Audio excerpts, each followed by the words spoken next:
He got back because Ibadan airport had no night landing facility.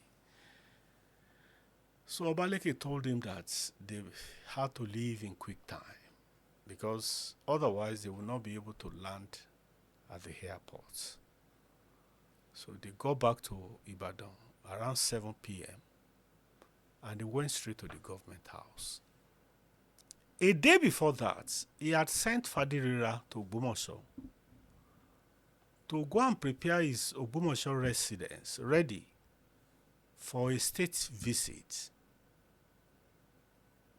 Haile Selassie of Ethiopia was visiting Nigeria and he wanted to have a private audience with Ladoke Akintola in Ogbomoso.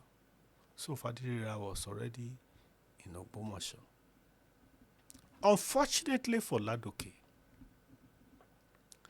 Yomi Akintola, his wife, and infant children, and their maid were in the premier's lodge with the premier when the military struck. Before we go further, I want to read from your book. Page 172. This is the book I'm reading from. Samuel Ladoke Akintola in the Eyes of History. The author, Femi Kehinde, is on state affairs. So let's read a page of the book. On the 26th of October 1965, exactly 2 weeks after the January election, the controversial 1965 election, Akintola lost his most cherished daughter and confidant, Omodele. Omodele died apparently and perhaps as a result of an overdose of sleeping pills. After her death, Akintola was beginning to have a second thought about his ability to continue with the crisis and asked rhetorically whether the whole warfare was worth it at all. At this time, he was fagging out. Yes. It was really a crisis. He was already fagged out. Awolowo was in prison. 1965 election was a disputed election. Yes. You think that election was rigged, right? It was rigged. It was not a fair election. No. When you had power and you wanted to sustain power and you have opportunity to manipulate, you will. He manipulated with the aid of the North. Because E.E. Iswa was the Federal Resident Electoral Commissioner. He was appointed by Tafawa Balewa. And even the regional elections, Akintola appointed the umpires. They will announce a winner on the radio. In another 5 minutes, another winner will emerge. You know, as at this time, Michael Okpara and Mama H.I.D. Awolowo had formed a coalition, which they call OBGA. Eastern Nigerian Broadcasting Corporation had its mast in Awolowo's Okebola house. As the state radio was announcing results, the station resident in Awolowo's house will also be announcing another result. There was violence, there was chaos. People were already divided.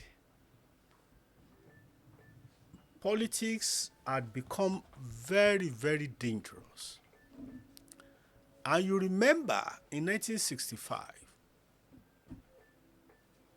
Akintola had prepared a state broadcast that it was to address the people of the Western region. Go ahead. The people of the Western region went to the Radio Nigeria with the master tape. The continuity announcer was to play the tape when a masked gunman, came into the studio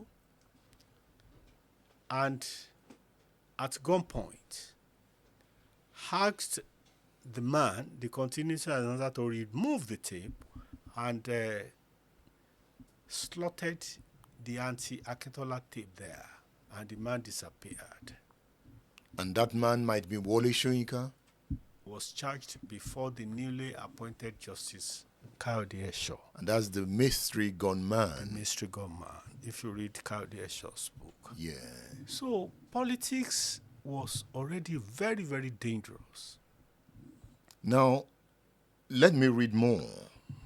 You said, being a soft man, Yes.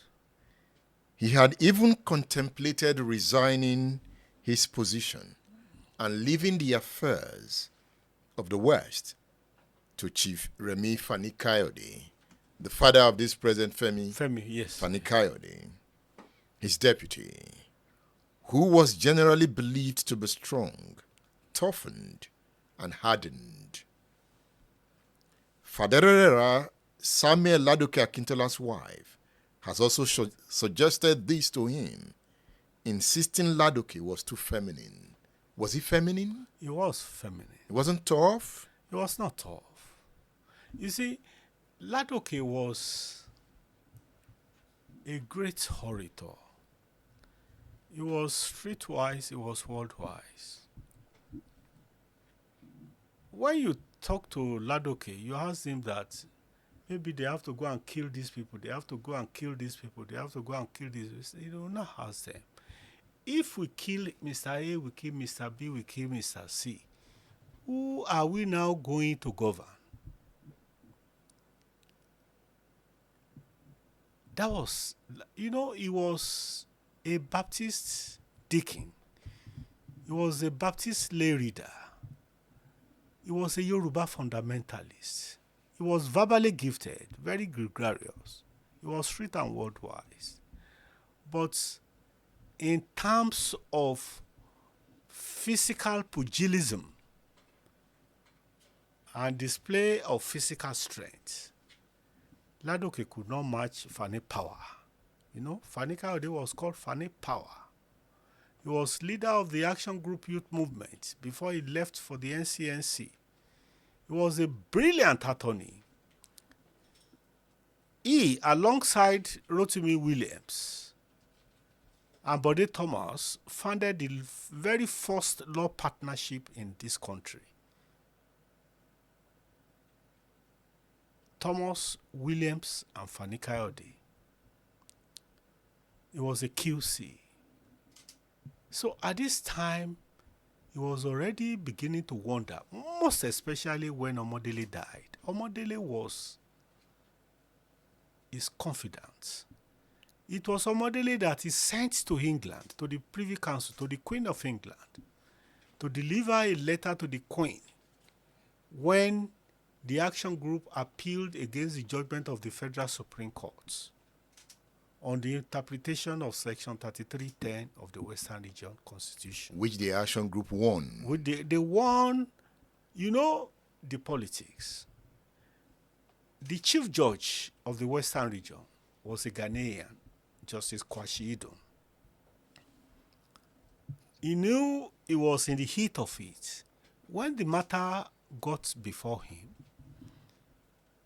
he sent it to the Federal Supreme Court for interpretation of Section 3310 that says the governor can remove the premier when it appears to him that the premier no longer commands the respect of majority member of the House of Assembly.